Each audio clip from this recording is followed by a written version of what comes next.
good evening, everyone. Thanks for joining. Um, and happy Memorial Day and happy long weekend for those that have a long weekend. So thank you so much for joining us tonight. This is our third webinar in our the City of San Jose's home electrification webinar series. And this one is on multifamily electrification. So for those of you where this is your first webinar, my name is Hannah Greenberg, and I'm an associate environmental services specialist on the City of San Jose's Climate Smart team. And just some brief background info for folks that aren't familiar with Climate Smart. Climate Smart San Jose is the City of San Jose's climate action framework, and it was passed back in 2018. So it outlines strategies for the city to address climate change and to create a healthier living environment. The city recently set even more ambitious targets for achieving net zero emissions by establishing the pathway to carbon neutrality by 2030. And this essentially means that by 2030, the city is aiming to or hopes to sequester or remove as much or as many emissions as it produces. So one strategy that will be critical in helping us to achieve these goals is to switch from gas to electric in our homes. And we've partnered with electrification expert Sean Armstrong of Redwood Energy to put on this series of webinars. Sean is awesome. He's been great, and the first two webinars were really awesome as well. So we're excited for this one and for the next two. And I'll let Sean take over in a second and talk a little bit more about his work. But first, just to cover some housekeeping, first reminder is that this webinar is recorded. You should have received a disclaimer when you entered the webinar, but just a reminder in case there are any issues with that. And it's a Zoom webinar, which means that there is unfortunately no chat function, but you can use the Q&A function essentially as a chat function. You can type in your questions or if you have comments on certain things, and that is located at the bottom of your screen. There are little chat bubbles. And then you can also raise your hand if you want to go back and forth and speak or ask a question vocally. So if you click on the three dots where it says more, you can see the option to raise your hand. It also just might be on the bottom of your screen already. It depends on your window. And questions will be taken throughout the webinar, so you don't need to wait until the end or for Q&A portion. Just whenever you have questions, feel free to throw them out there. Yeah, so I think that's it on my end. I will pass the mic over to Sean. Cool. Awesome. Thank you, Hannah. So multifamily electrification is my absolute favorite topic. And I just want to welcome my friend Tom Cabot, who's here tonight. Thank you, Tom. Love to see you on here. So with no further ado, let's dig in. We're going to talk about multifamily electrification. I want to thank Emily Higby for putting together my slides tonight because I've been on vacation for a couple of weeks since my director of research.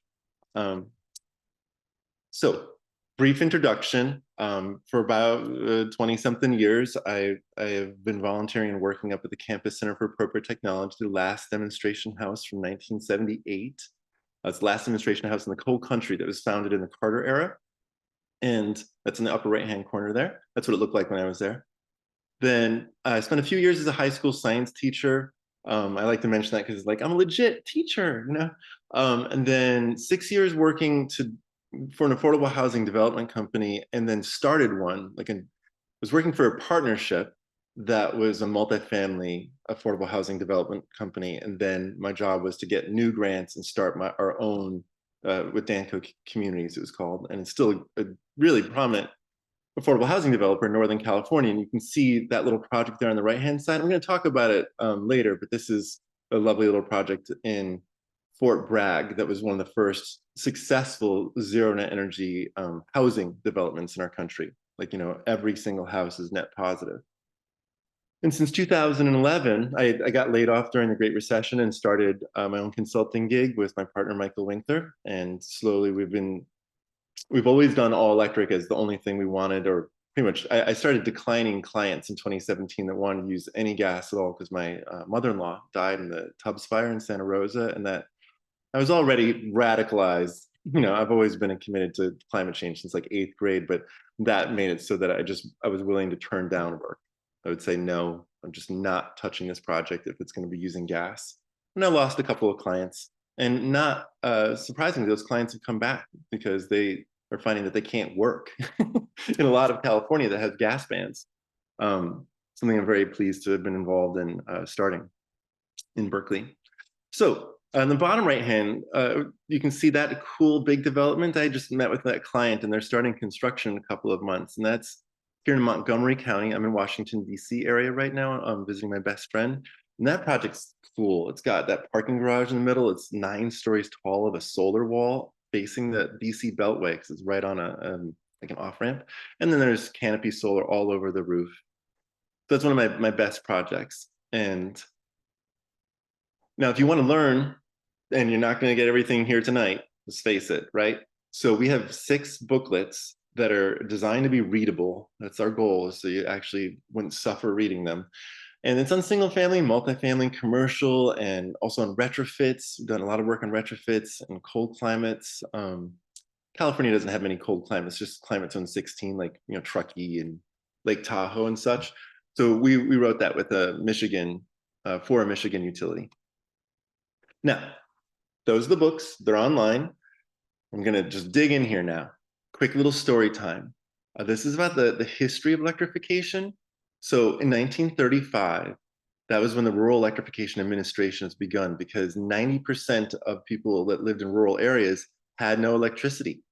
And 90% of people who lived in cities did have electricity. I mean, just an enormous divide between the haves and the have-nots. So that went from 1935 to 1959 was the Rural Electrification Administration. And they then started rural electric co-ops, which continue today. So pushing on that one. In the 1950s, 1960s is when the technologies for electrifying space heating and water heating became much more widely available. People would still usually burn stuff. Like they even had coal stoves in the 1950s. So 1950s and 60s are when things start to shift. And by 1962, there was actually an all-electric, there was a building code, the National Electrical Code, NEC, that 1962 required that houses, but not apartments, so important. Because one of the questions that's up there is like, you have 400 amps and you have 14 apartments in the Q&A. We're gonna get into that. So apartments have never had a requirement for a minimum amount of electricity service, which makes apartments harder. Because single family homes, 100 amps is more than enough. If an apartment had 100 amps, woohoo, easy peasy pie. But apartments frequently have 70 amps, 60 amps, things that make it more challenging. So how that National Electrical Code kind of got developed was there was a television show and it was funded by 1,900 utilities around the country. We still haven't gotten there yet. With like electric utilities really pushing on electrification. We are at the beginning of a movement, not at the end of this modern movement. But so anyway, there was this cool TV show. Ronald Reagan was the director of it. He got like pulled out of quasi-retirement so that he could put together all the famous folks. And that's like Sammy Davis Jr. and Rita Moreno and Judy Garland and everyone in Hollywood went on that show. It was #1 show on Sunday nights, pushing through the advertisements. It all kind of came to a screeching halt in the first oil embargo, the 1973 OPEC oil embargo, when electricity prices quadrupled overnight. Ronald Reagan was actually governor at the time of California, and he'd been pushing electrification in California as governor as well, and also passing air quality laws that we still have today that allow California to set standards for electric vehicles and electric buildings. There are laws passed in the 70s that allow us to do that today. So there was about a 20-year pause, 1972 to 1992. In 1992, electrification started to pick up again, but there was also the fracking boom. So while the fracking boom is going on and there's so much gas getting burnt and hooked up, nonetheless, on the low profile, like real quiet, it's just happening. Market rate developers, particularly in the American South, were starting to develop all electric apartments again and all electric homes. And since 1992 until like 2019 or 20, there was accidental electrification. In California, only 1% of all the housing built in California from 2010 to 2020 was all electric. 1%. The existing housing stock in California is 8% all electric. So during that decade, we were radically underperforming even historical efforts. It was because California's administrators really believed in the idea that natural gas was a transitional bridge fuel, which is not true. No, we didn't ever have to use natural gas to make a bridge. We've had heat pumps and electric technologies that were efficient since like 1985, 1978, like some of these dates I'm putting out there, like for heat pump water heaters. 2009, we got really excellent heat pump space heating systems. So that decade of 2010 to 2020, the lost years in California, while we were like pushing against national trends. Well, things have finally changed. The regulators in California realized that methane that leaks from natural gas, if you have, say, a gas stove and a gas water heater, those two combined together about a 1% leak. And if you have a gas meter, everyone does, right? If you have a gas use, that's a 0.5% leak. So if you said that 1.5% leak you have there from methane, methane is such a powerful climate change agent that is equal to all of the gas that you're burning, the other like 98%. As you turn that into CO2, that 1.5%, 2% that you might have connected to your house, there's more leaks that add up to like 3, 4, 7%, depending on which studies. But anyway, just 2% makes it worse than burning coal in your house. It's always been a disaster, and it continues to be a climate change disaster. And as soon as we stop burning natural gas, 10 years later, because it's so fast acting, it also sort of burns itself out quickly. 10 years later, we will stop seeing natural gas causing climate change, methane leak. That will be a big move for our whole planet. The faster we can stop using methane, because we're stuck with the CO2 for like 100 years. But methane is a magnifying lens. And as soon as we take the magnifying lens away, 10 years later, its impacts are pretty much done. So in 2006, we got California's Global Warming Solutions Act. And that was a big deal. It called for all electric construction, 100% solar powered by 2020. And our state's regulators at the Energy Commission and the Air Resources Board and the CPUC were not on board. And they opposed it, and they did everything they could to stop all electric construction until the 2020 code. And I, as a person who started in 2007 and we're all the way through that, I can just tell you, it's been hard. The energy code, particularly the 2016 energy code, it tried to ban heat pump water heaters. It made it almost impossible, and we essentially had to break the rules in order to still make the software get compliance out of it. Bad. 2010, it's important to note that solar prices in 2005, when I was putting the first solar on apartments for tenants in the world, to my knowledge, I've looked everywhere. 2005 is the first year that tenants of apartments got solar. And at that time, buying a solar panel was about $5 a watt. Today, it's like 15 cents to 60 cents a watt, depending upon the panel and how quality it is. But it's a 90% drop in price, roughly, since 2005. In 2010, 2011 is when the price drop really started to happen. 2019, that's when Berkeley banned gas. And myself, the Building Decarbonization Coalition, and the Rocky Mountain, no, was it Rocky Mountain Institute? Oh, I'm sorry, I'm forgetting this. Anyway, the three organizations, we banded together. We hired lawyers, Shute, Mahaley, and Weinberger, and we got a legal opinion that allowed Berkeley to ban gas. We actually got a legal opinion that allowed multiple different pathways to ban gas, 3 different primary ones, like just saying that you can't put in gas piping because that's a building code issue, or saying that the emissions, climate change emissions, are too great. 2 of the primary strategies. So we've seen like 80 cities in California pass bans of one sort or another, or strong discouragements, which has been terrific. So Los Angeles, San Diego, Sacramento, the entire Bay Area. And that in turn has informed the Inflation Reduction Act, the IRA, right, with all the incentives that was built in. It was called the Build Back Better, and that had a strong electrification orientation to it, and then it got renamed Inflation Reduction Act by Manchin. But the upshot of it is that California helped start a movement that has already gone to the federal government. So today, we're seeing heat pumps have been growing in their use in the United States 50% between 2015 and 2020. And now it's 2023, it's also accelerated further. And you're seeing over in Europe, where there's the gas bans were earlier. I was inspired to try to do this because the Netherlands had done it in 2016. Zurich, Switzerland did it in 2012. So I was like, when are we going to do it? So we are seeing exponential growth of electrification technologies of all sorts around the world, be it EVs, but in the case of heat pumps, all over in Eurasia, particularly, particularly since the start of the Ukraine war, with the cutoff of natural gas from the Nord Stream pipelines, huge tenfold increases in natural gas prices in Germany, really hardships happening. And there's been, to deal with that, there's been a rapid development of wind and solar in Europe. And there's been a rapid adoption of heat pumps to reduce the reliance on natural gas and more and more efficient ones, so that it also doesn't have a strong impact on electricity demand. Some of you might wonder, like, well, if you electrify a space heating system, does that increase the load on the grid? I get that all the time. So just really quickly letting you know, no. The way it happens is that heat pumps are air conditioners also. And if you get a good heat pump for space heating in the winter time, and why would you buy a bad one? Because it makes your prices go up. So if you get a computer assisted heat pump, it reduces the air conditioning load by about 40% or more.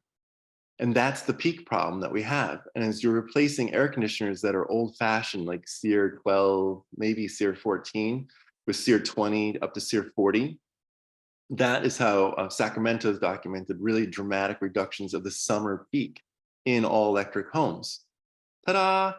Electrification solves grid problems, doesn't create them. So, yes, Hannah? Yes. We have a couple of questions in the chat. Do you want to? Oh, let's do it. Now? Okay. Yeah, okay, so yeah. Johnson, I'm going to deal with that 400 amps thing, but I will say that that's a hard one, because you're dealing with like 35 or something like that, 30 amps an apartment. I didn't get the calculator out, but that's at the very lowest level. And so you're going to need something like a Lumen smart panel or a Span smart panel in order to balance the loads in those apartments. Most apartments don't ever use more than 25 amps, tops 30. Top peak of the peak of the peak, 30 amps for the vast majority of apartments. So with the load that you have now, you could electrify completely and keep your panel there. You could, but it would be difficult. You'd have to do some studies. You'd have to be very specific about your technologies, and it'd probably be easier to get a smart panel that does the work for you. Anonymous, you ask, isn't it more cost effective and efficient to get my electricity from a large solar farm instead of me individually installing home solar and battery backup? Well, if you were to say cost effective, grid solar is cheaper to install if it can be delivered. And the main problem we have right now is not grid solar being approved, but we can't get transmission lines out to it. And this is a national problem that doesn't get solved. They actually even tried to solve it just now in Biden's resolution for the budget deal, you know, whether or not the government was going to shut down. The only thing that came out of that was one specific natural gas pipeline got approved to be accelerated, but they did nothing to increase transmission line approvals. And so there's a huge multi-year backup to try to get solar and wind onto the grid right now. It's funded, there's sites for it, and we can't hook it up because transmission lines are very difficult to get across property lines, and one after another, after another, after another, after another. The fastest thing we can do for climate change right now is to put it on our roofs. And if you were to say cost effective for you personally, definitely more cost effective. Right now, electricity in California is the most expensive in our country, and our Public Utilities Commission is not rolling it back. And they did nothing to change any of the rates that he approved during that period of time, including billions of dollars for closing the San Onofre power plant, among many, many, many, many, many, many others. I mean, hundreds of examples. So our electricity is absurdly expensive, as is our gas, like tops in the country. So if you want to if you want to get a fast payback on solar, put it up on your roof. If you want to solve climate change, put it up on your roof. You're waiting for it to come in the grid is not happening. Just because the power plants are being approved doesn't mean electricity is being hooked up. You can read all about it, but essentially, I'm here to try to solve climate change. And so since 2027 is now the predicted year that we're going to get to 1.5 degrees centigrade above the historical average, not 2035, not 2040. In 3 years, we're going to be there. We're going to have already the feedback loops that everyone's saying are catastrophic in terms of glaciers melting, et cetera. We don't have that time anymore to wait for large transmission lines, which take 3 to 10 years to get approved. We're sunk, like literally underwater. Some of the islands that are countries right now will be underwater. So yeah, we don't have time. Solar has to go up on roofs, as well as on the grid, but Kikola, would you say that the CPU's recent policy on rooftop solar is a continuation of the general opposition to electrifying buildings? That's its impact, because solar is the only thing, and I'll show you, the only thing I've ever found that can lower utility bills effectively by electrifying. If you electrify without solar on the roof, at best you're going to break even in California. That's like maybe you'll get a little bit much, or maybe you get a little bit under, but break even is about as good as it gets without putting solar on the roof. So yeah, I think it's a terrible choice that the CPUC made over the largest protests our state has ever seen at the CPUC, over the largest number of comments. And it was only because the utilities pushed it so hard, and some of our environmental groups like the NRDC.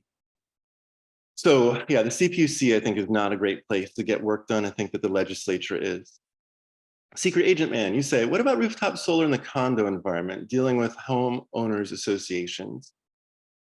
Challenging, but a lot of people get it done. You know, democracy is an ugly thing. So going into the homeowners association, which is a democratically organized, government, and then you put up solar and you do virtual net metering. Because keep in mind, roofs are commonly owned in homeowners associations. So getting solar up on the roof is not as challenging as changing the garden in your front yard, because so anyway, roofs work fairly well. And I have seen a number of condo associations personally, including the one I was on vacation at last week, with big solar arrays on the condos. But you just have to go deal with the few people who are doing HOA governance. Anonymous, you ask, for me to spend $30,000 or so for solar and battery backup with little reimbursements for rebates and incentives is not cost effective for me and other people in the Bay Area. First of all, I don't know why you're spending $30,000. You should be spending $10,000 to $15,000. But right now, tax credits are 30% for market rate housing, and tax credits for affordable housing and low-income households are 50 to 60%. And if you are in affordable housing, of course, you also have rebates through the BUILD program that cover all of the cost, or SOMA, which covers all of the cost. And batteries are not cost effective. As soon as you put a battery in there, you've lost the game. Batteries do not have any payback anytime. Like, well, maybe within the next 25 to 30 years, right? But batteries don't have a warranty for 25 years. They have a warranty for 10 years, 15 years, maybe. And things generally fail after their warranty. All right, so let's talk about the benefits for apartments. Less impact on personal health. So quick story, I showed you that tall apartment building, one with the 9-story solar wall. So back in 2017, we were doing the design shred, and I was advocating for induction stoves. And there was this debate in the rooms, like 30 professionals, and there's 2 of everyone. It's like a Noah's Ark of professionals. So there's a big discussion going on. And the thing that clinched it was that in apartment complexes, usually the first responder to a fire in an apartment is the site manager, not a fire department. They're the person who goes in with the fire, if they can, go in and try to put out the fire. It's literally their job. And so I'm talking with Shane, who's my client, and he's saying, hey, my cousin, it's like a family business, they own apartments. My cousin, he's working as the property manager for this apartment complex, and he's run into 2 apartments that have had fires, a gas stove that was left on by a senior citizen, and it burns the Teflon on the pan. Induction can't burn Teflon. Induction stops at 475 Fahrenheit, and hot frying is at 350. So 475 is burning your food, but gas stoves go to 3,000 degrees. Electric resistant stoves go to 1500 to 2000 degrees. Both of them will literally melt the pan. And this cousin of his ran into 2 different apartments over the period of time and got Teflon smoke into him. Teflon is a hard plastic, a high temperature plastic, but it creates terrible compounds, benzenes and versions of chlorine, and it made him sick, like really all body sick. When you inhale that kind of dangerous smoke, it's enough to kill you. Like my ex-wife's bird, when she was 13, was killed by Teflon smoke when her dad left a stove pan on for too long, filled up the house with smoke, bird died. Literally a canary in the coal mine kind of situation. That is very, very bad for people's lungs. So gas stoves, even if they're not burning a pan, they are equivalent to smoking cigarettes in the house. Studies ever since 1995 have shown that if you have just cooking on gas, because it creates gas stoves are like, would you run a gas car's exhaust into your apartment? Would you do that? I mean, you can look at gas car exhaust and say, like, I don't see anything. It's not real smoke, right? You can look at it and say, there's no smoke there, but there is, right? Like, just because it's invisible, because it's a high temperature fire in there, there's smoke coming out the back of it, right? That's the exact same thing with the gas coming out of your stove. And hoods don't capture more than 15, 20% of it, even really good hoods on high. And you've seen this in your own life. When you do make smoke off of a pan, the smoke that's visible, how quickly does that smoke get eliminated from your house or apartment after you've made the smoke? Even when you put the hood on for high and you've opened up some windows, is it fast? No, it takes quite a while. Hoods don't work to collect stove exhaust, barely at all. So even when people are cooking on gas, they're still creating cigarette smoke in their homes. And study after study has shown it's the same thing as secondhand cigarette smoke. Like, so would you invite someone over to smoke in your living room? No. So why are you cooking on a gas stove? Literally the same health impacts. Lower cost and faster to build is how it convinced developers. And to show you some more examples of that, but it's just simply true that running gas is expensive, running electricity is cheap, running gas takes more time, running electricity takes less time, coordinating with the utilities, it's faster on electricity than it is on gas, just go down the list.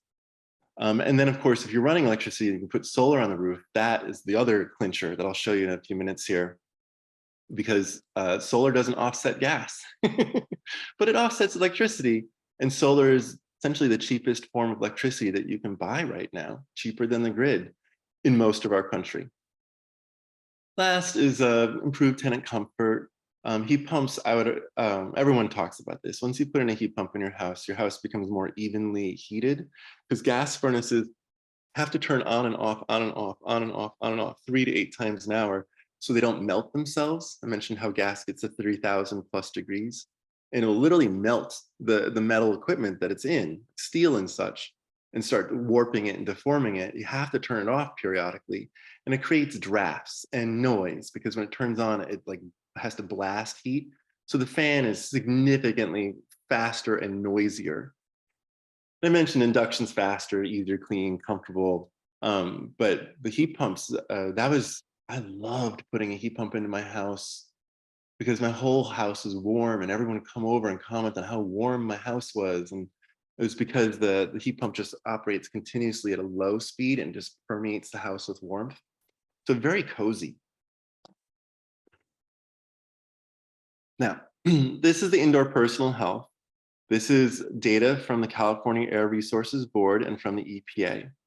On the right-hand side of this graph, you can see a dotted line, and that is the limit for outdoor air pollution from natural gas power plants.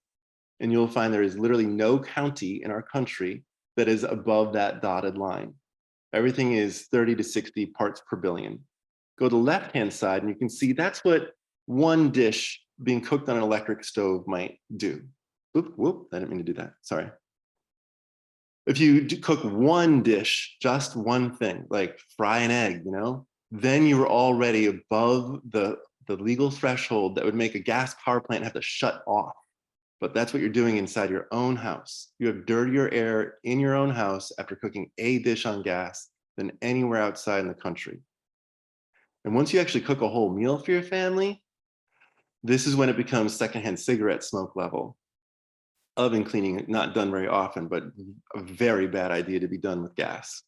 So nitrogen dioxide, which is really harsh on your lungs, causes lung cancer, causes heart disease. Your lungs and your heart have a special dedicated circulatory system separate from the rest of your body. So when you have lung problems, you have heart problems. Now, this is the part, these are developers and designers who are sharing just facts with you. So this is my old boss, Chris Start, and this is what we learned, which is that all electric is a no-brainer. This is, he wrote me this and I was like, can I use this? Yeah, it's like the cost of bringing gas to a building site is expensive. It is. In our developments, all electric is less expensive to build and just as efficient or more efficient in operations. And you can't generate gas on site, but you can generate electricity with solar electric panels and lower bills. And that is really the heart of how Danco Communities has grown. 28 projects, 27 of them with zero net energy scale solar arrays. And the 28th one was kind of an accident, didn't work out. It was homeless housing, so we're running out of money and blah, blah, blah, longer story. Then Interface, one of our nation's leading engineering companies, electric is almost always less expensive or cost neutral and very rarely more expensive. I haven't run into a more expensive one, so Interface maybe has. Often it is our value engineering option. Word, that's how it actually works. It is a way of lowering costs and speeding up construction. Arup, one of the world's largest engineering firms, like the Sydney Opera House, that's an Arup project back from the 60s. They are a big deal. Gas piping is much more labor intensive, so more expensive than running wires, especially in California. And we have some of the higher labor prices in our country.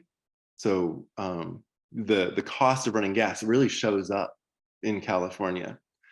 And then Malcolm Harris over at Mifflin, a great architecture firm. And they say the change to all electric multifamily housing is better in every way. It makes the building system simpler, less expensive, higher performance, less maintenance, more sustainable. It is a major cost savings move that pays for a lot of other high performance upgrades. Yeah, you can lower costs on the HVAC system or the stoves for that matter, or the dryers. All these things are a little bit less expensive when they're electric versus the gas version from the exact same manufacturer, the same model, et cetera. It's always a little bit cheaper. So you can pay for other stuff with the savings or just pocket the savings. Depends on the developer. So it's really clear, this is how this works in regulated affordable housing.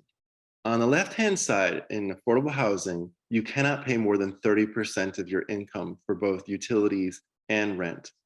That's the rules. I work in affordable housing. In California, non-affordable housing means people are usually paying 50 to 60% of their money each month on their housing expenses, rent and utilities. Reality in California, it's a really big problem. So, and then in affordable housing, 70% set aside for non-housing expenses.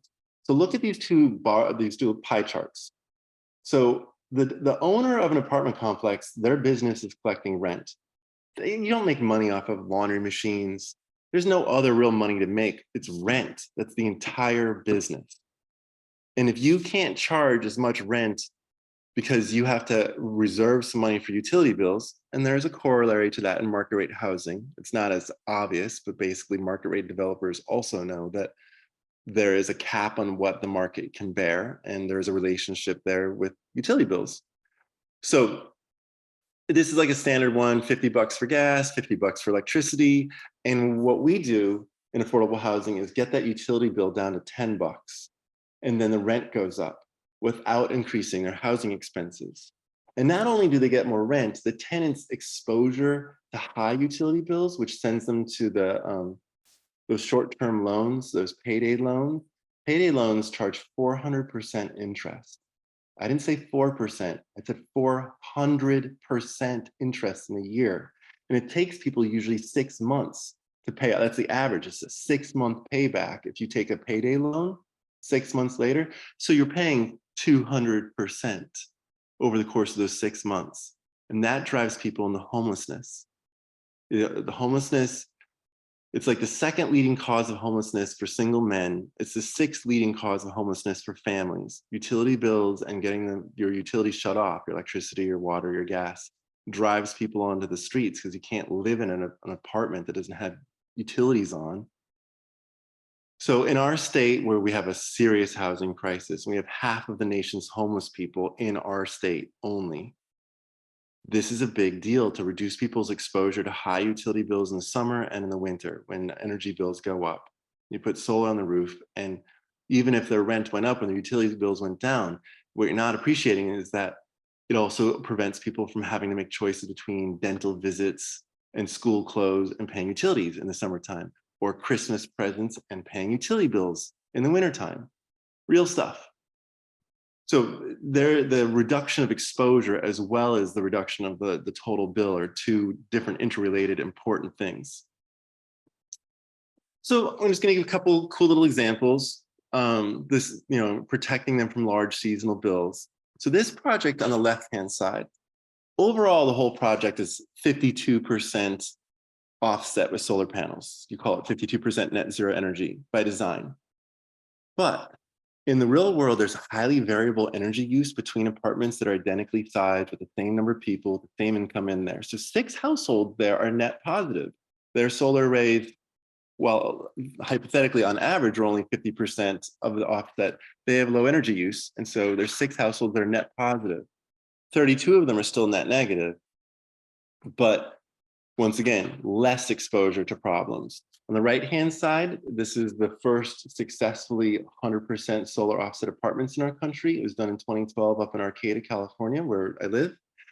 And at the same year, same time, UC Davis tried to do a zero net energy project apartments and dorms, but they got to like 89% because really students use way more energy than low-income seniors. And so we just got lucky. It was designed to be 78% net zero energy, but seniors use less energy, so it's 103% actual offset. And the way that worked, just like I mentioned before, 14 households live energy positive, 15 are energy negative, net negative. So just because the whole development is net offset doesn't mean that tenants, all of them are themselves because of the disparate use of energy between households. But one of the largest utility bills of those 15 households is $30 a month. And that's something that's reasonable as opposed to 100 or 200 a month. So I'm going to start getting into some of the finances in total. So this project here, all electric, net zero energy, and just broke even. I did a lot of work to get the pricing from the actual bids. So it cost in 2012, it cost $12,500 to make these apartments all electric and zero net energy. So we spent more on the heat pumps. We got very high efficiency heat pumps, $3,000 more than if we'd done a cheap gas system. And we made it LEED Platinum and zero energy ready homes, Energy Star. So we did a bunch of HERS commissioning, $250. The solar goes in for $9,689 after rebates. You could still get that price today. We still have similar rebates, similar incentives. It saved money to put in the heat pump water heater, $758, because on-demand gas water heaters have very expensive venting. You have to put in usually a double-walled vent, a double-walled pipe. And in this case, these are 2-story apartments, and so it would have to go up, and that means we would have to go through like one floor and then the roof, and it would save money putting in heat pump water heaters compared to an on-demand gas. We'll put a little more insulation. So this is part of the whole picture of making a zero net energy project, not just all electric, but zero net energy. So, investments in efficiency. $12,582. So the total for the 35 apartments, $440,000. And I showed you before how the rent can go up when utilities go down in apartments. So over the 15 years, it was $430,000 in increased rent. That money, when you develop something fresh from scratch, they give you that $430,000 when you close the loan, saying, oh, we realize that you're going to make increased rent for the next 15, 20, 25 years, et cetera. So we'll fund your construction to a greater amount of money. So if it costs $440,000 more to make it zero net energy, and they give you $430,000, that was a break even. If we hadn't done it, we wouldn't have been ahead or behind, except that this project would never have gotten funded if it hadn't also committed to zero net energy. To commit to a high energy goal, we won competitive funding. So we didn't just break even. This project got built on the back of the zero net energy solar design. That's how it got there. If we hadn't done zero net energy, these apartments wouldn't be there. This is another example in which the project was unfundable until it was zero net energy. And you can see how the money works out. This one, this is 2 phases, and the dark blue solar panels are phase 2. Phase 1 is also a project we worked on, but I'm just going to focus on phase 2. It's just 38 apartments. You can see in purple the number of apartments of different types. Then the monthly California Utility Allowance Calculator, piece of software we use that's official to predict utility bills, $10. The prediction is the average utility bill, $10. If we had not done zero net energy, if we just gone to the local housing authority and said, what are your guys' predicted utility bills for these kinds of apartments in this climate here? They would have given us $121 to $203 as money that couldn't be charged in rent. So the rental revenue annually was $68,436 over 15 years, which is the usual span of a permanent loan, the loan that you get for building the project at the end. It was $1 million. And this project not only had this $1 million of additional revenue, it did have some more costs. And I'll show you how that worked out here. So you're like, well, but what did it cost? Just because you made this extra $1 million or whatever, is that real? So yeah, it does. Look on the left-hand side. So we did a zero energy ready homes, which is a ton of extra energy efficiency measures. Everything's Energy Star, everything gets inspected, everything is perfect when people move in, not usually the case. So that cost more. It was about $2,549 per apartment for that work. And we did get $26,000 in utility rebates for this super duper efficient apartment. Utility rebates are totally available today, and there's actually much more for all electric construction now. So then there was the solar cost. The rebated cost for the solar arrays was $6,550 after tax credits, after the money that was available, $6,000. Then, so the total incremental cost in dark green, $9,104. So that's for all the efficiency and the solar array. Then go over in purple, and I was showing you how the utility allowances increased. So we had $856. We had the post-rebated zero energy ready homes, $355,000. The project net benefit was $500,000. $500,000 built 1.3 of those apartments. Think about that. We actually built more affordable housing by making it zero net energy, zero super duper efficient, spent money on that, spent money on the solar. And at the end of the day, we built more apartments than if we hadn't. That is called a win in California. Let me show you how this worked, this project. This is the first tribal housing that the state ever funded. The state has been unsupportive of our indigenous peoples in California for a very long time. You know, it waged genocide from 1850 to 1865 up in Arcata, where I am. About 98% of the indigenous people were murdered, killed. So we're talking about 3,000 people reduced to 68 people over the course of about 20 years. So in 2015, the state finally changes policies and agrees to give money to tribal communities. And they didn't give enough money. And so this project, once again, the only way it could get built is if they put solar on the roof for these tribal elders. And so we put on enough solar so everyone had $5 utility bills. And look down there in the box, in the finances.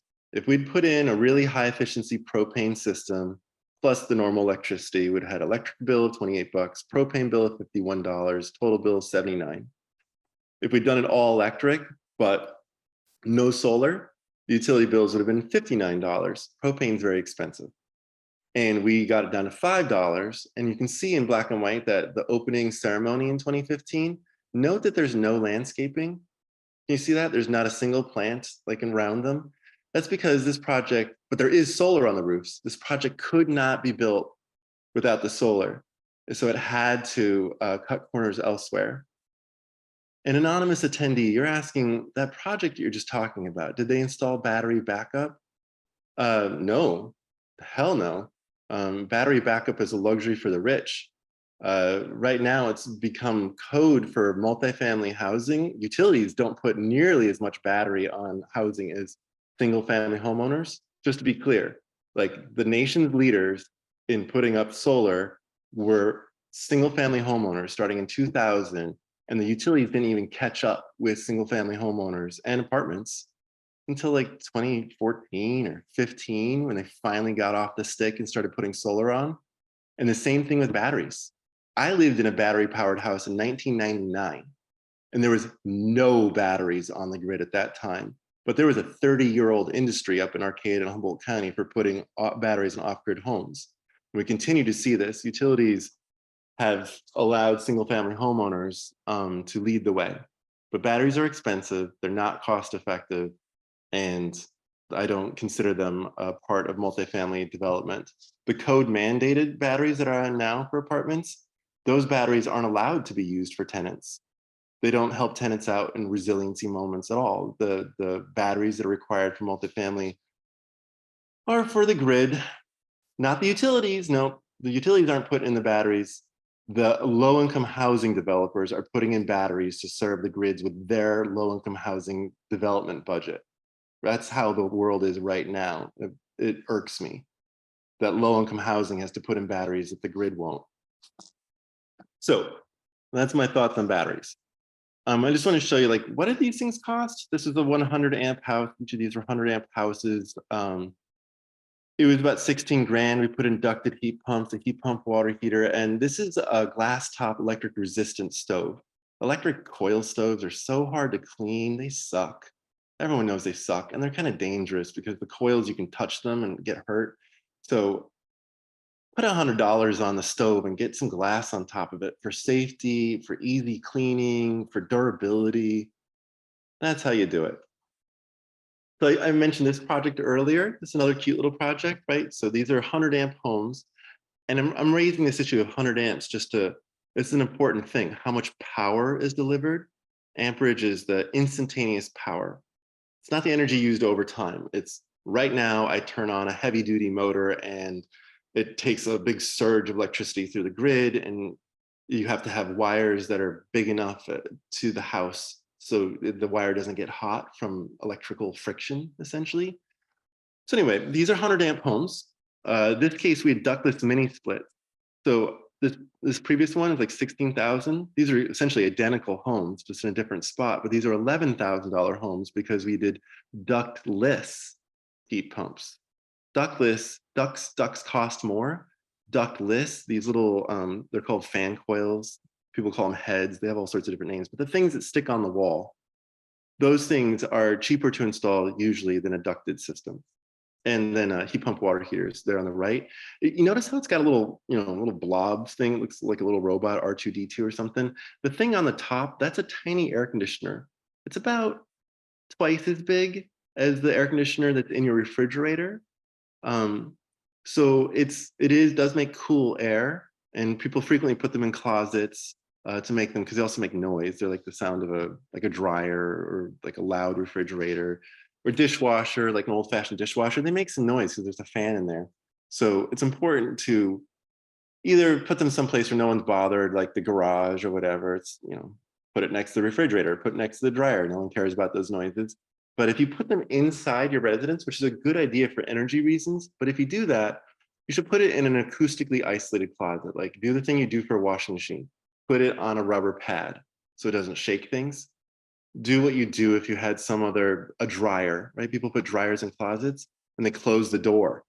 So put a louvered door on the thing to reduce the sound, just like with a dryer. That's how you do it. Hey, Sean, really Yes. quickly. So we're approaching 7 o'clock, and I know some folks are gonna want to Oh, hop off around then. So yeah. happy to stay on a little longer, and folks can stay on a little longer to cover everything. But if there's anything you want to make sure you cover before folks start Yeah. trickling off, just Well, I'm going to skip this battery one, except for anyone who's a multifamily new developer. You should know that the code right now requires for 4-story and above multifamily construction, you put in batteries. The way to avoid that is to put in 20% more solar than what the roof would be able to fit unless you did some extra things like put it up on a canopy or put it on the walls, or there's places you can put it that are legit. So exactly 20% more solar gets rid of the battery requirement. And since batteries essentially double the cost of the solar array, the code minimum batteries make the solar array go from $2,600 a kilowatt to the solar plus the batteries to $5,600 a kilowatt.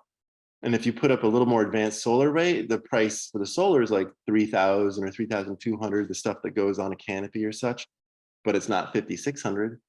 There's a radical cost savings if you can add some more solar and avoid the code mandate for batteries, which, as I've mentioned, are not cost effective and they don't do anything for resiliency. I'll skip this. This is just some pricing for solar and batteries. I just mentioned what the pricing was. This is a project where they are trying to meet the community building. I think this is a legitimate good use of batteries, which is for resiliency when there's a power outage and there's a heat wave going on, and you can get people into the community building to cool off because it's got solar and batteries.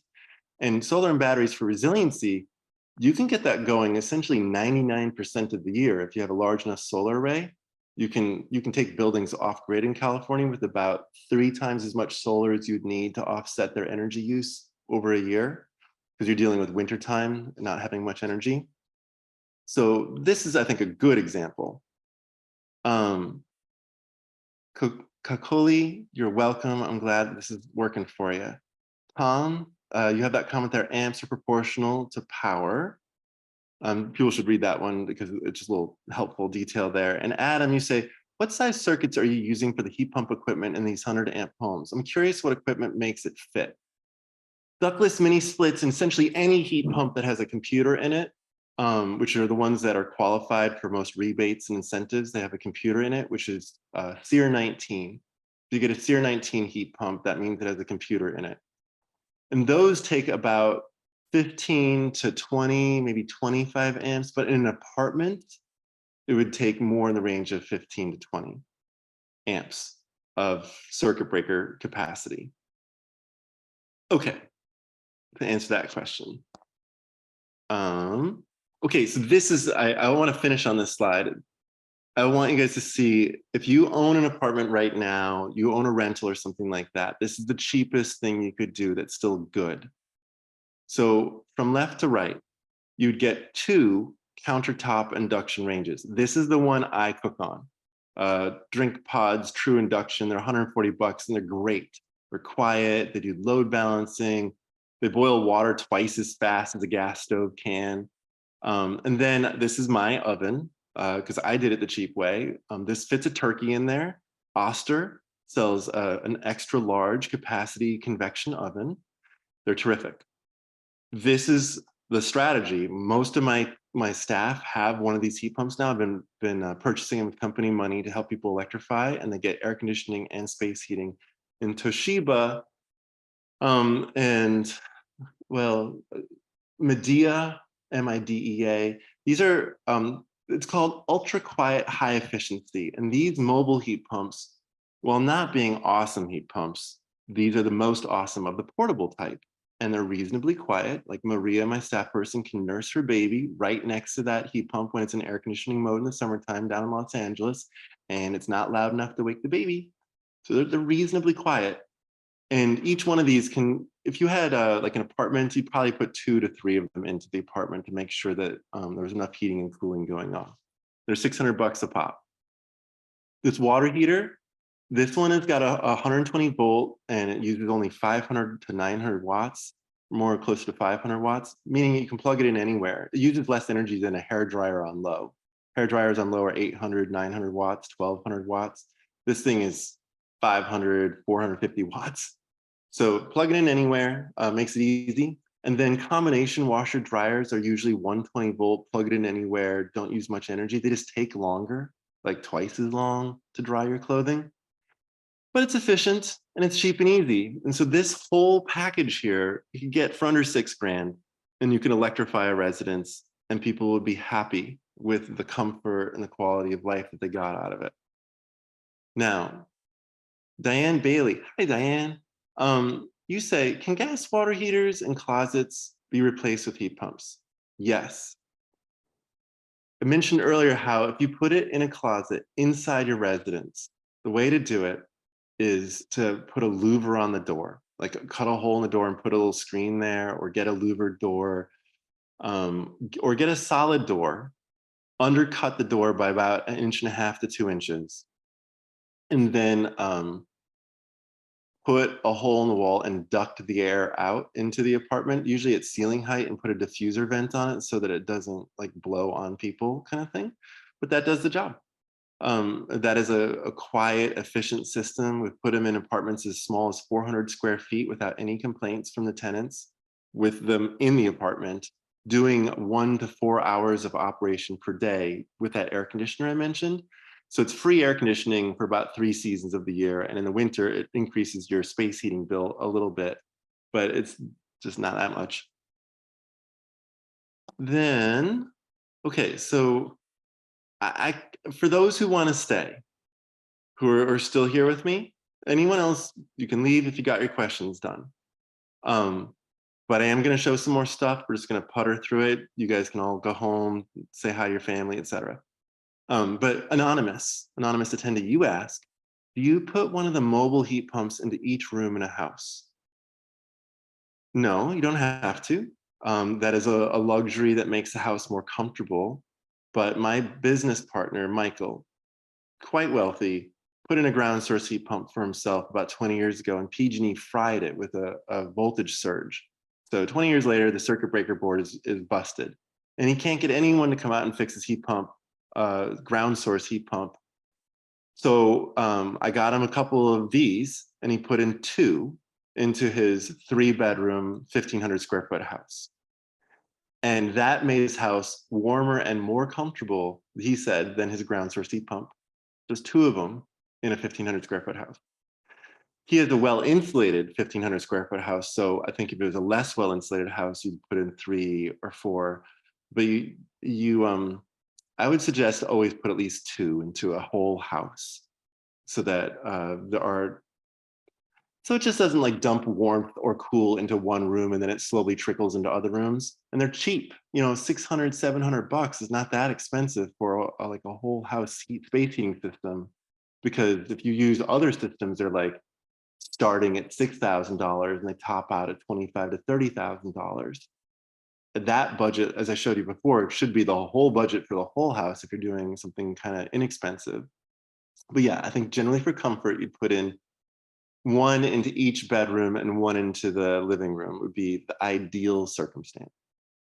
Then, secret agent man, you say, how do I go find a good electrical contractor who gets it about all this, who can be my one-stop shop? So the Switches On campaign. The Switches On campaign started in Sacramento in 2018, not under that name.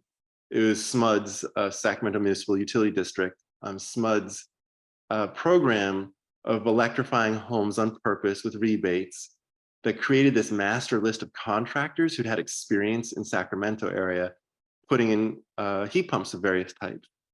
And then that list got purchased by the Building Decarbonization Coalition and expanded to all of California. So now you can go to the Switches On and you can find contractors who have at least 2 stars on Yelp. Okay, it's not a great threshold. And they have at least 2 references that are phone called and checked. We actually check them. I'm on the board of the organization that runs the Sacramento version of it. It's Efficiency First California. And we call and check the references. And you have to, there's that, but about the 2 references, I'm missing one.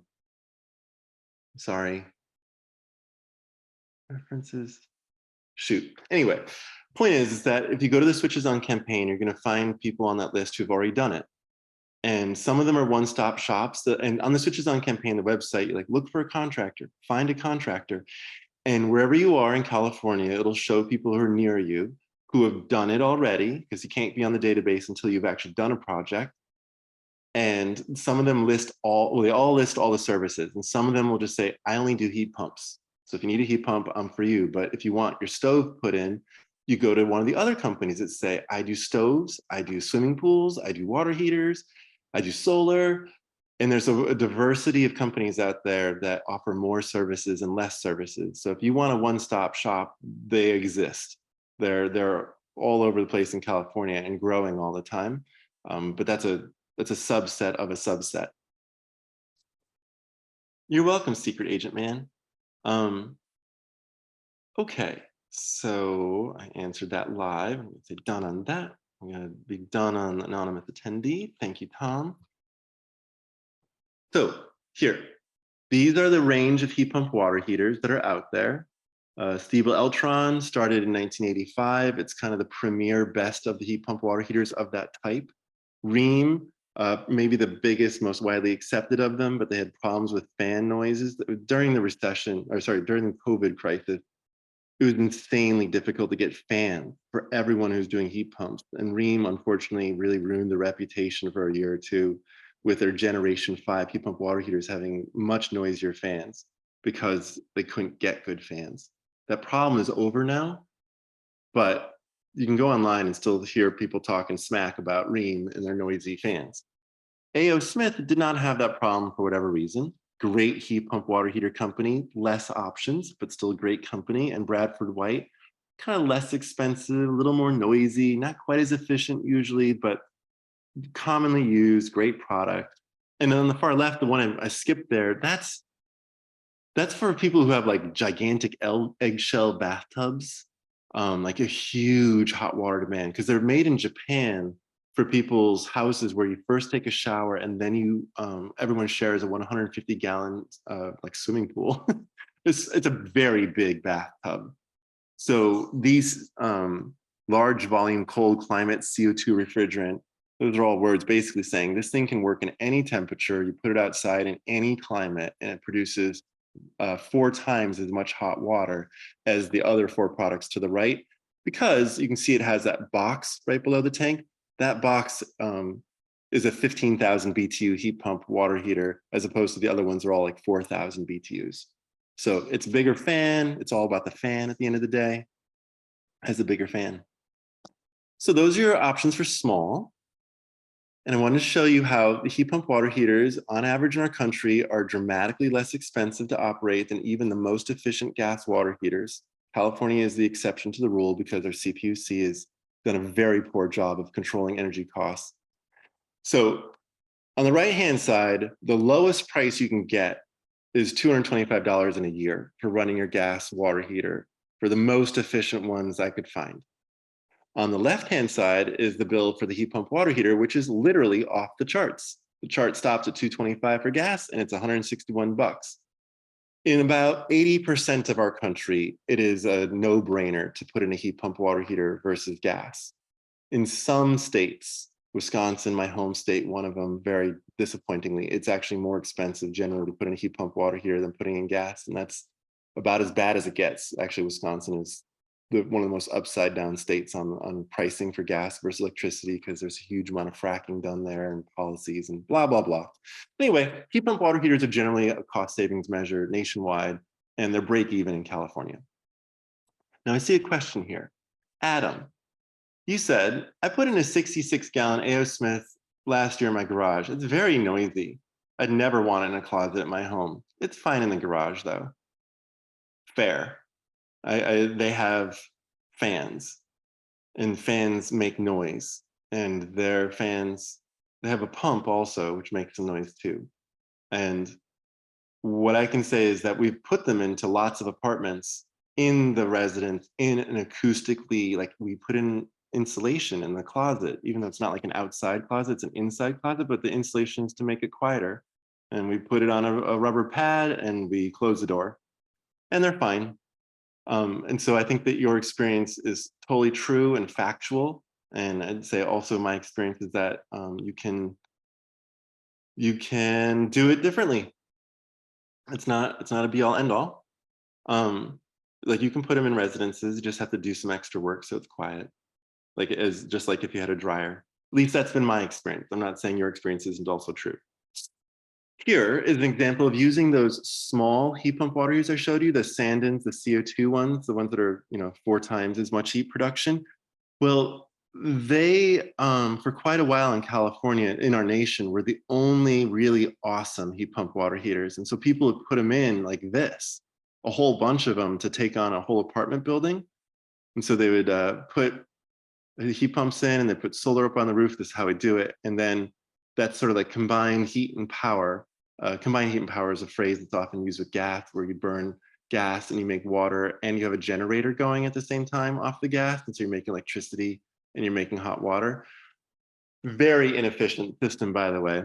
These are like 400% efficient, and combined heat and power using gas is about 60% efficient, maybe 70% efficient. So ridiculously superior in its efficiency. But here's a nice example of someone being innovative. Front Flats, this is a Philadelphia project. They use 2 of these heat pump water heaters and they combine it in this little loop. You see on the right-hand side, it's got what's called pipe in a pipe recirculation, where the pipe just goes directly up, delivering hot water, and then turns around and comes right back down, so that it's in an insulated sheath so that the heat doesn't get lost. So that's what they're doing here. It was very low cost for them to do this. This is a good example of how you can use those tanks to serve. In this case, it's serving 4 apartments above it. Every 2 tanks serves 4 apartments. But I'm going to raise the point. This is a multifamily presentation. Just note that if you're going from left to right, electric resistance, if you had an electric resistance tank in the apartment, in green, that is the energy that's being used to heat water that's used. But in darker green, that's temperature maintenance, meaning the water is getting a little colder and the water heater turns on to make sure you always have hot water. Okay, so you can see that's like 5.4 kilowatt hours a day. To just the right of it, you can see if that was a tank in the apartment, the same load there is about 1.6 kilowatt hours a day, because the heat pump is gathering heat from the environment, not making it from scratch, it's gathering it from the air. Now, recirculation, which is often done, about 50% of apartment complexes have a recirculation system, like a big pipe that goes around and circulates hot water. And whenever you turn on the hot water, it's available to you. Just showing you how it doesn't matter how efficient that heat pump is, the recirculation, because the water is cooling off in the walls, it has larger, it frequently will have large temperature maintenance loads. And often the system is just inherently not as efficient versus a tank. That isn't always the case. That has been the case generally. And so this is why when I'm doing an apartment complex design, I avoid recirculation like the plague, because that temperature maintenance is a killer. It uses so much energy. And to avoid it, you have to do a really good design. Really insulate everything. It's hard to pull off a low temperature maintenance recirculation system. And so rather than try to push my clients to do hard things, I've said, just do it easy. Just get individual tanks, unless you want to go through a big building science experiment. Johnson, you're talking about your project here. You say that 14-unit building that I was recommending that you use either a lumen sub panel, L-U-M-I-N, lumen, or a span main panel. They do the same job. They're about the same price. Both of them essentially be a solution for you. And you say, hey, this building has 2 100-gallon water heaters, each serving 7 apartments. Is there something large enough to serve 7 apartments at peak times? Lots of things. And you say, unfortunately, my system is a recirculating system already. So 7 apartments could be served by just one of those Sandins, these. One of those is enough for about 7 apartments. You would need to put more water storage there. So instead of having 100 gallons, you might have 150 gallons or 200 gallons, because gas can burn a lot of heat at once, and heat pumps collect heat slowly but crazy efficient, but it's slower. So you have to put in more storage to meet peak loads, as opposed to the expensive ways to put in more heat pumps. You don't want to do that. Just put in a larger storage tank, and this thing stores at a very high temperature. This is the smart and easy way. So Sandon, and basically apartments need about 15 gallons of hot water stored per apartment, tops. You can get away with 10 gallons per apartment. So if you're storing with this Sandon here, your design, 7 apartments, what you need is 7 times 15, so maybe 105 gallons. I'd say 150, 120, 150. Put in more because it sucks to run out of hot water, and then stick one of these on it. And that would be like, by the way, you do 2 of that. 1 Sandon for each of your 150 gallon storage approximately would be wise and cost effective. And keep these questions coming, by the way. I really want to answer questions. These things are all supposed to provoke you to ask questions. These apartments on the left-hand side are brilliant. The person who's designing this, it's up in Schenectady, New York. And he's been experimenting with this whole set of different products here, Nordic and Chiltrex and Airmec and Spacepack, trying to see which ones truly do the best in cold weather, because they advertise one thing, but you know, things can change in the real world. So Chiltrex is good, and Airmec is good, Spacepack is excellent, and Arctic is the best we've found so far for cold climate performance, unless you're using the Sandon. But this developer, he doesn't like putting water outside, and Sandons recirculate water itself. These ones, and I'm looking, all these ones here, they can be designed so that they send refrigerant, which doesn't freeze in cold weather, refrigerant into the building to heat the water tank. So this is kind of a cold climate strategy, these medium-sized ones I'm showing you here. But all of them can produce hot water in very cold temperatures. And Pete Skinner, he'll put ridiculous amounts of storage in there, a very small heat pump, and then he does very skinny pipes so that there's less surface area to lose heat. So he designs his recirculation systems to do fantastic service. No one complains, everything's cool, but they're much smaller pipes than normal. And we've just been proving out with field data and lab data over and over again that we don't need these big pipes that are recirculating and losing a lot of heat. We don't need it. These are bigger ones. Colmac has like a warmer temperature one and a truly more cold temperature one. So left-hand one is warmer, right-hand side it gets to colder temperatures. Mayakawa has one that is, it says 14 degrees Fahrenheit. It's what it's rated for, but CO2 can produce heat down to about -70 Fahrenheit. So this system is still producing heat in the craziest weather you can imagine. Airmec, A.O. Smith. A.O. Smith, I like them a lot. This product is used in a lot of restaurants and such, and they're relatively cheap. They keep on doing, like, I really pay attention to bids, and A.O. Smith seems to be one of the least expensive systems because they build everything all into one. There's a tank built into that as opposed to having to do a separate tank. So A.O. Smith, yeah, so far the least cost strategy. And Nile is good. They don't really have a cold climate one though yet. So this is for warmer Bay Area, San Diego, Los Angeles kind of stuff, which is a lot of people. But if you were doing something up in Truckee, a big apartment complex up there, these are made in upstate New York and they are amazing. These are very large production of heat, 500,000 BTUs, and they go to at least -30 Fahrenheit and colder, as I mentioned, but they're rated to -30, and they go all the way up to 185 degrees Fahrenheit, which is so hot for a heat pump. It's kind of normal for gas to get up to 185 degrees Fahrenheit. I mentioned they can get up to 3,400 degrees, right? But heat pumps, most of them top out at like 130, 140, unless you get a CO2 refrigerant, carbon dioxide, since it boils at -110 Fahrenheit. It can do heating work from, like I said, about -70. It does a good job at -70 all the way up. So this one is designed to truly replace existing gas boilers that are using that hot water for radiators and things that need to have 185 degree Fahrenheit water.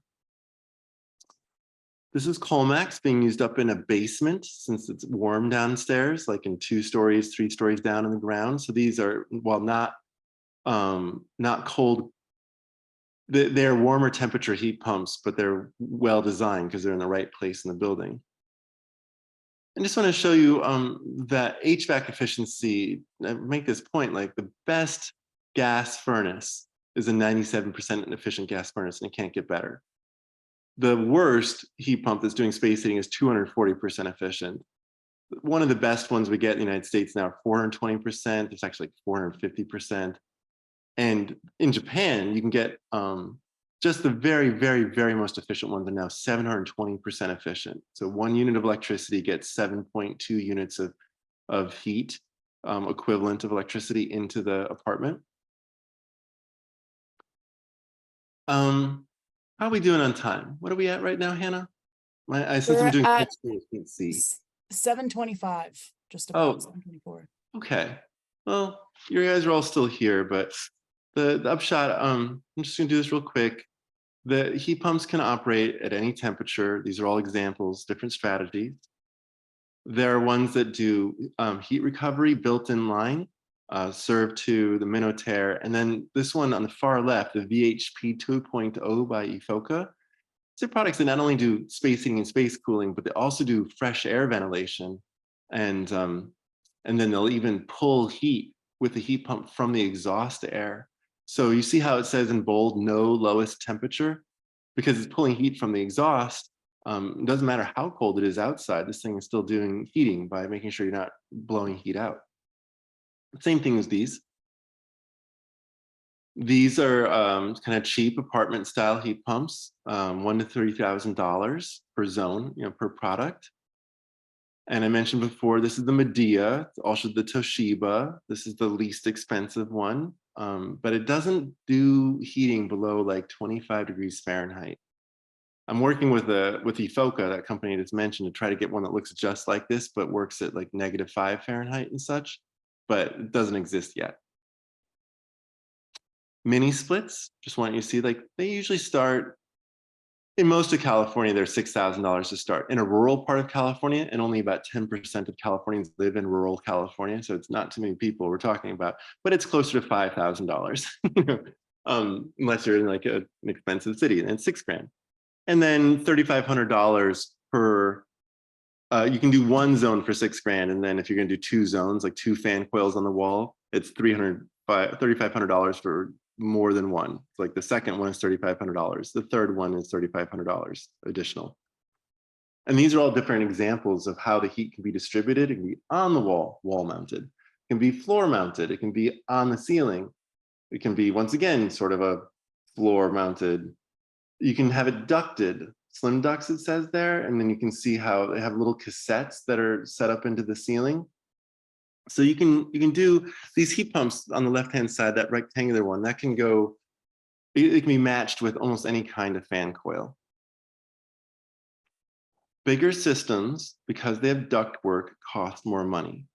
So I was just saying like, hey, Carrier, Goodman, Rheem, Maytag, they all make great heat pumps.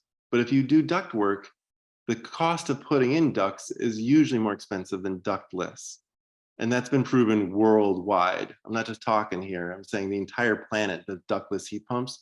America is one of the only places that focuses on ducted systems. And here are examples of them. I was just mentioning their brands, but I want to show you how cold they go. And here's an example apartment that use them. Here are a variety of mini splits. Hayer is the coldest climate that we have in the United States. The Arctic Next Generation goes -31 Fahrenheit. And Fujitsu, Mitsubishi. I love Mr. Cool because it's got, if you're a do-it-yourself, like Tom Cabot, who's on here, he put in a Mr. Cool himself because they come with pre-charged refrigerant lines. So you don't have to be a refrigerant technician to install your own heat pump. And LG, a globally leading brand out of Korea.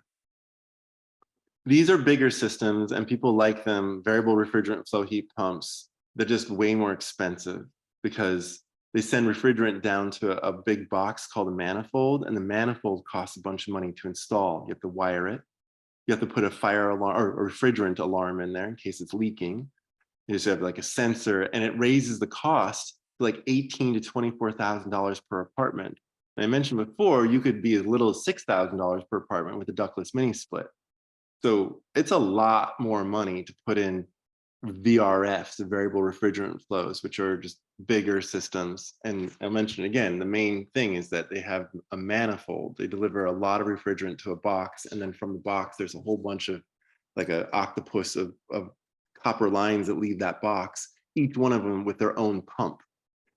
So it's just expensive and noisier because pumps make noise, and they're good for office buildings. People shouldn't put them into apartment complexes generally. Hey, Sean, Adam has a Yeah. couple questions in the chat. Oh, cool. Adam, you ask, what sort of ventilation do the large heat pump systems need? And are these costs equipment costs or installed costs? They're installed costs. Equipment costs are usually a third to a fourth of the installed cost, but definitely a third. So I'm giving in all in costs. And your question of what sort of ventilation do the large heat pump systems need? Well, you put them outside. So for space heating, these have big fans. And if you were to put these heat pumps down in the basement of a parking garage, oh, that'd be fine. And there's all that air around them. But you can't do a space heating heat pump in a closet. It really needs to have all that air around it moving. These ones here that I'm showing you, VTACs, are pretty cheap, and they're a ducted system, and they're all in one.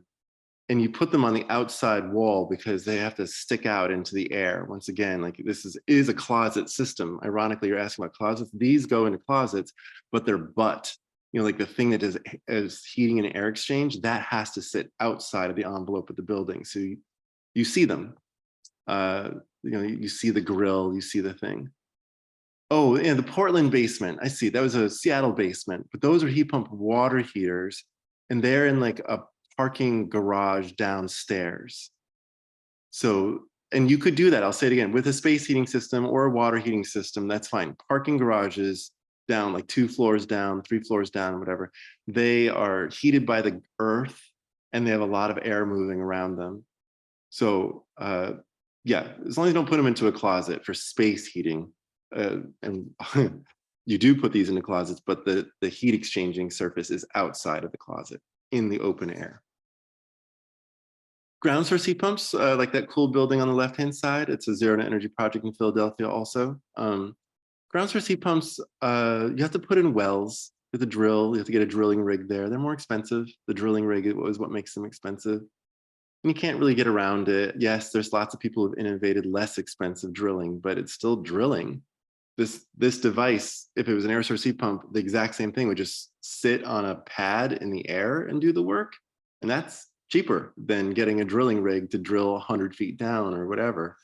So ground source heat pumps are good for central Canada, where it's just really, really cold, and air source heat pumps don't work as well unless you get very specialized systems. I showed you the hair. And I want to note here that putting up a canopy can double the amount of space on a roof that you can use.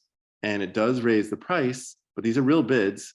Like we could do 22 kilowatts of panels on the roof for $3,350 a kilowatt. Or we could put in 42 kilowatts and the price goes up to $3,800 a kilowatt because it got put up on a canopy. And this is saying 12% Xeni offset versus 23%. This is for a 9-story tall building that's using, this is a real example project. So, we almost doubled the amount of solar without significantly increasing the cost of the solar. Pool heating. I swim at this swimming pool. I apologize not for showing you an apartment complex version, but I love this picture because you can see the solar thermal panels that then fed into a gas water heater that fed that swimming pool. And that solar panel array was about $30,000 to install.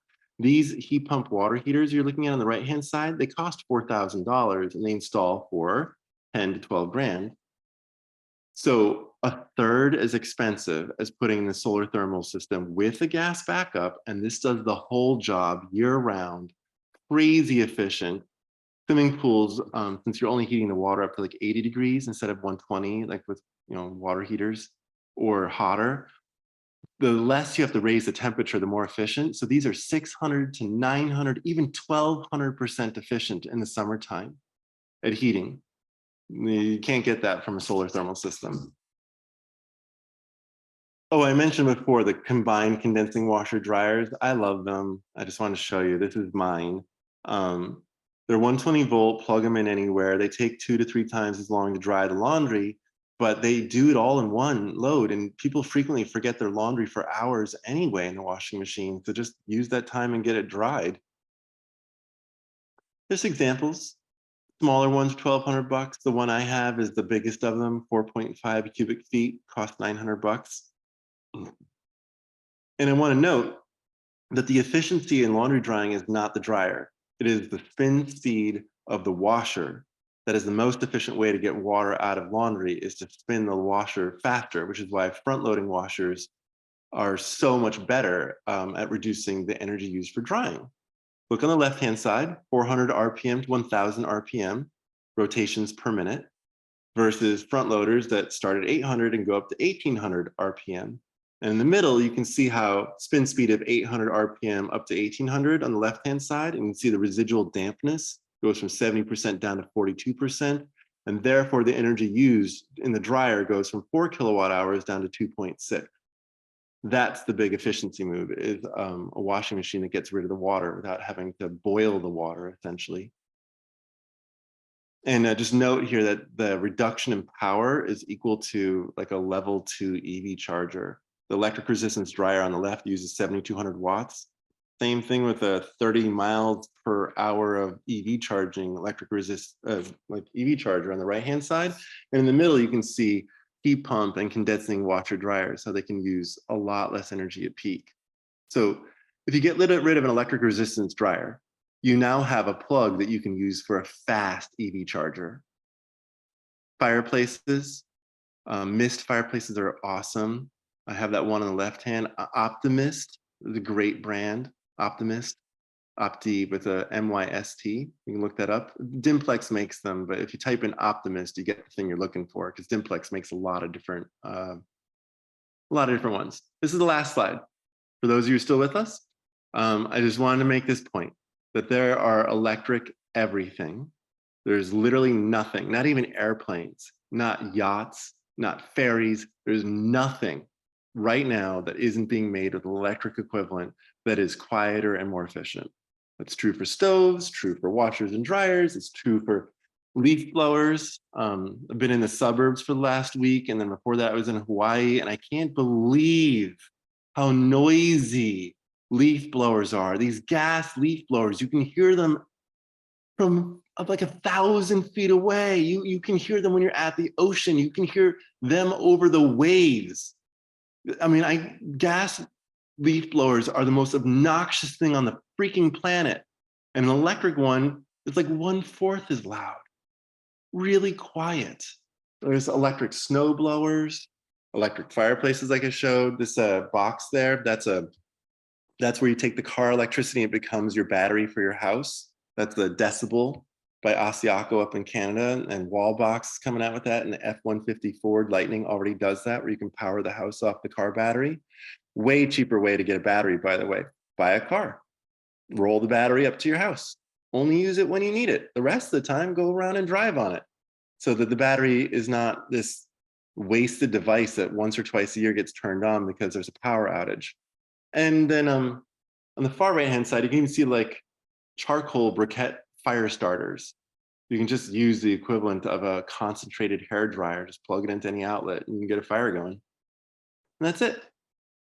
I have lots more examples, but